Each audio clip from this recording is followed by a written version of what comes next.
एहसान। आज हमारे साथ प्रोग्राम ऐसा है खैबर पख्तूनख्वा में मौजूद हैं एशिया के नाकाबिले शिकस्त बॉक्सर रेहान अजहर, जो पूरे पाकिस्तान में रैंकिंग के एतबार से इस वक्त माशाल्लाह से छठे नंबर पर हैं और जाहिर सी बात है वाकई हमारे लिए काबिल फ़ख्र है।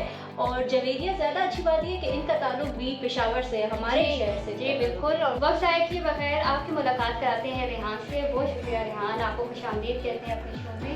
रेहान, सबसे पहले सर अपने बॉक्सिंग करियर के बारे में बताएं, कब आपने आगाज़ किया, कितनी मुश्किलात आई, हमारे देखने वालों के साथ शेयर। अस्सलाम वालेकुम, मेरा नाम बॉक्सर रेहान अजहर है और मैं एक प्रोफेशनल बॉक्सर होने के साथ साथ मैं एक प्रोफेशनल जो है MMA फाइटर भी हूँ और मुझे तकरीबन जो है 8 से 9 साल हो गए हैं इस फील्ड में।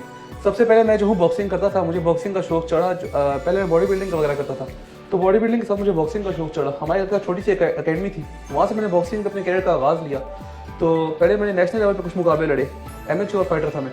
उसके फ़ौरन बाद जो है मुझे कुछ पता चला, हमारे कर्नल साहब के थ्रू मुझे पता चला कि यहाँ पर कुछ एशियन फाइट नाइट्स के मुकाबले हो रहे हैं यहाँ पर, जो यहाँ पर दरअसल रोड पर कुछ मुनाक़िद हुए थे। तो इस हवाले से मैंने जो है अपने मुझे एक चैलेंज रिसीव हुआ कि यहाँ पर कोई एक फ़ाइटर आया था, तो अफगानी फ़ाइटर था वो MMA का। तो उसकी तरफ से जो है उसका चैलेंज है पाकिस्तान, कुछ उसका एक्सीडेंट वगैरह हो गया था, कुछ वजह हो गई थी। तो उस वेट में, सुपर हैवी वेट में जो है एक्चुअली बॉक्सर्स एंड फाइटर्स बहुत कम होते हैं।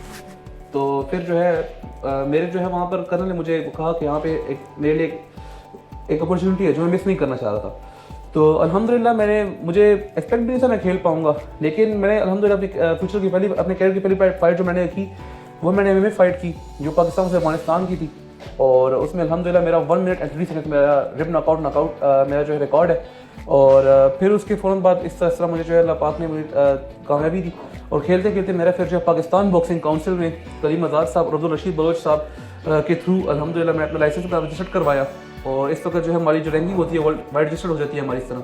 और फिर खेलते खेलते अल्हम्दुलिल्लाह आज मैं WBC टाइटल में पाकिस्तान लेकर आया हूँ। अच्छा रेहान, थोड़ा सा आप हमें बताएं कि आपको बचपन से ही शौक था इधर आने का, यानी हम अमूमन हम लोग देखते हैं कि लड़कों ने बड़े होकर पायलट बनना होता है, डॉक्टर बनना होता है, लड़कियों ने टीचर बनना होता है। आप अपना बताएं, आपका बचपन से शौक था या आपकी कोई इंस्पिरेशन था, उसको आपने आगे? जी मैम, मुझे जो है बचपन से ही मुझे मैम फाइट का शौक था। बेसिकली मुझे मार्शल आर्ट्स का शौक था बचपन से, तो इसलिए मेरे बाबा ने मुझे जो है कराटे सेंटर में मुझे डाला था। और मैम मैं बेसिकली आप देखते हैं ऐसे कि जो है कुछ बचपन से बच्चों के शौक होते हैं, कुछ इससे कोई जो लड़कियाँ होती हैं वो ड्रैगन अवस्था देखी हैं, बारबी डॉल्स वगैरह इस तरह वगैरह, और जो लड़के होते हैं वो यही ड्रैगन बॉल्स, जस्टिस लीग वगैरह। तो बचपन से मुझे शौक था इस चीज़ का, लेकिन बस अल्लाह पाक ने रास्ते बनाए और अल्हम्दुलिल्लाह। बचपन से आप लड़ाकू थे? जी मैम, बचपन से ही मुझे शौक था। जी मैम। मैम बेसिकली अल्हम्दुलिल्लाह मैं सबसे पहले जो है अपने जो है इस शहर पेशावर और इस खैबर पख्तूनख्वा अपने इसका शुक्र अदा करूँगा जिनका मुझे सपोर्ट है। सबसे बड़ी बात मैम मुझे सपोर्ट है, मुझे मेरे स्पॉन्सर्स का सपोर्ट है।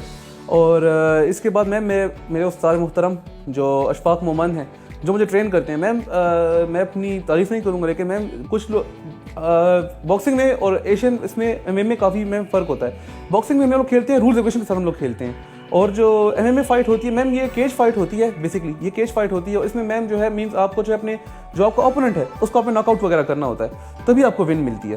तो इसमें मैम मुझे जो हमारे उस्ताद हैं और फिर मैम सुपर हैवी वेट के बॉक्सर को ट्रेन करना ये कोई मजाक नहीं है। तो मेरे उस्ताद की बहुत मेहनत है, अक्सर उनको लग जाती है, ट्रेनिंग के दौरान उनको लग जाती है काफ़ी दफ़ा अक्सर जो है हैवी बैग्स मंगवाना, फिर हमें बाकायदा स्पॉन्सर किया जाता है इन चीज़ों के लिए। तो इसी वजह से मैम यही मेरा वो है कि मैं जो हूँ अल्हम्दुलिल्लाह इस वजह से खेलता हूँ। जी। इंटरनेशनल लेवल पर खेलते हुए आप पर कितना प्रेशर होता है? जाहिर बात है आप पर होता होगा कि मुल्क के लिए मैंने ये टाइटल जो है जीत कर आना है, तो उस चीज़ को आप फिर कैसे हैंडल करते हैं? मैम हमें जो है इसका सबसे मुख्तसर जवाब मैं आपको यही दूंगा कि मैम बस इस वक्त हमारे जो है दिल और दिमाग में एक ही मोहब्बत होती है, वो पाकिस्तान मुल्क की होती है, अपने मुल्क की होती है। क्योंकि मैम आप देखिए कि जिस तरीके से जो मेरी पहली फ़ाइट थी वो मैंने जो है अफगानिस्तान में लड़ी थी। तो मैम किसी और मुल्क में जाकर अपने मुल्क का झंडा मदसर बुलंद करना, तो मैम अगर जिस बंदे के दिल में ये चाह होती है तो फिर जो है बस फिर कोई प्रेशर इतना मायने नहीं लगता। वरना क्राउड प्रेशर वहाँ पे सबसे बड़ा प्रेशर तो क्राउड प्रेशर ही होता है, हुटिंग्स वगैरह कुछ अक्सर वहाँ पे आपको आपके उस्ताद का समझ नहीं आता, तो आपको गाइड कर रहे होते हैं फाइट के दौरान कि आपको मतलब अगले अपने ओपोनेंट की ये चीज़ टारगेट करनी है, ये सब टारगेट करना है, टारगेट करना है, समझ नहीं आता इतना क्राउड प्रेशर होता है। लेकिन उस वक्त सिर्फ बंदे को यही होता है कि मैं पेशावर से नहीं आया, मैं जो हूँ लाहौर से नहीं आया, मैं जो हूँ सिंध से नहीं आया, मैं पाकिस्तान से आया हूँ, तो उस वक्त सबसे बड़ी बात यही होती है। तो इस वजह से हम लोग अपना नो टाइटल डिफेंड कर लेते हैं हम। रेहान, जैसे कि एशियन लेवल पर रैंकिंग के एतबार से आप 6ठे नंबर पर हैं, तो इस तरह वर्ल्ड वाइड आप लोगों की क्या रैंकिंग होगी? मैम वर्ल्ड वाइड हमारी अपनी एक पर्सनल वेबसाइट होती है जो बॉक्स एक्ट के नाम पर है, जिसमें काफ़ी टैलेंटेड बॉक्सर्स में मौजूद हैं, लेकिन वो सिर्फ बॉक्सर्स की है, जिसमें मोहम्मद अली साहब, माइक टायसन साहब, इस तरह की काफ़ी जो है मतलब हमारे पास जो लेजेंडरी बॉक्सर्स जो हैं, मैनू पैक्यो वगैरह, ये रजिस्टर्ड हैं। तो इस पर मैम जो है इस पर हमारी वो रैंकिंग भी होती है। और इस वक्त जो है मेरी जो वर्ल्ड वाइड रैंकिंग है मेरी 956 है। उसमें सिंपली आप जो है हमारा जो लाइसेंस का सैप नंबर होता है, तो हर किसी को मालूम नहीं है, सिंपल है, उसमें अगर आप किसी बॉक्सर का नेम सर्च करते हो तो आपको उसका सारा रिकॉर्ड आपके सामने आ जाता है। तो इस वक्त वर्ल्ड वाइड रिकॉर्ड में 956 है। अच्छा, माशाल्लाह। एक फाइट के लिए खुद को तैयार करने में कितना टाइम लगता है आपको? एक फाइट के लिए खुद को तैयार करने में मैम हमें जो है चैलेंज मिलता है। सबसे पहले प्रोफेशनल में एमेच्योर में फ़र्क जाहिर करना चाहूँगा। जब एमेच्योर फाइट होता है उसमें मतलब जो है आपको 1 महीना या 45 डेज आपको मतलब मिल जाते हैं कि आपकी इससे फाइट है, एक प्लान फाइट होती है। लेकिन जिस तरीके से जो इंटरनेशनल होता है उसमें मैम इस तरीके से फाइट नहीं होती। उसमें आपको जो बाकायदा बताया जाता है कि आपकी इस कंट्री के साथ आपकी फाइट है, क्योंकि उसमें हमें चैलेंज होते हैं। उसमें लोगों के पास टारगेट्स होते हैं, हमारे पास अपने जो है सारे जो है बेल्ट्स वगैरह होते हैं, तो हमें बकाया चैलेंज रिसीव होता है कि let's suppose America and Pakistan की लेट्स सपोज फाइट है, तो उसमें आपको बकाया चैलेंज रिसीव होता है कि इस आपकी वेट कैटेगरी का बॉक्सर आपको चैलेंज करता है कि मैं तुमसे इस कैटेगरी में फाइट करना चाहता हूँ और वगैरह वगैरह। तो ये हिसाब होता है उसमें। रेहान, आपने मुल्क के लिए वैसे तो माशाल्लाह से बहुत सारे टाइटल्स जीते हैं, अपने नाम किए हैं बहुत सारे टाइटल्स। कोई एक ऐसी ख्वाहिश या कुछ आप जो मुल्क के लिए अचीव करना चाह रहे हो? और फिर ज़रा आप थोड़ा सा बताएं आपके अब मज़ीद आगे फ्यूचर प्लान क्या है? मैम अभी तक मैंने जो है अल्हम्दुलिल्लाह सबसे पहले जो मैंने वो किया है, मैं पाकिस्तान हैवी वेट चैंपियन, मैंने टाइटल ने नाम किया हैवी वेट चैंपियन का। उसके बाद मैंने जो है जो आपको जिसका जिक्र करा था एशियन MMA फाइट, उसका मैंने टाइटल अपने नाम किया है। इस तरह मेरे पास और भी काफ़ी हमारे साथ टाइटल मौजूद हैं। अभी मेरे पास मैम जो इस वक्त है ये जावेद रफ़ी की प्रमोशन की तरफ से है। जावेद रफ़ी की एक स्पॉन्सर हैं जो अफगानिस्तान और पाकिस्तान के जो है मैच मेकर हैं, उनकी तरफ से मैम मैंने जो है ये बेल्ट मेरा जो है एक नाइस बेल्ट है मेरा। तो ये अब मैम जैसे आप देखें WBC ये अरेबिक सी टाइटल है मेरे पास सिर्फ, और मैं मैम चाहता हूँ मैं WBC टाइटल लेके आऊँ। तो मेरा सबसे बड़ी ख्वाहिश है पाकिस्तान के लिए। हम आपको कहाँ देख रहे हैं?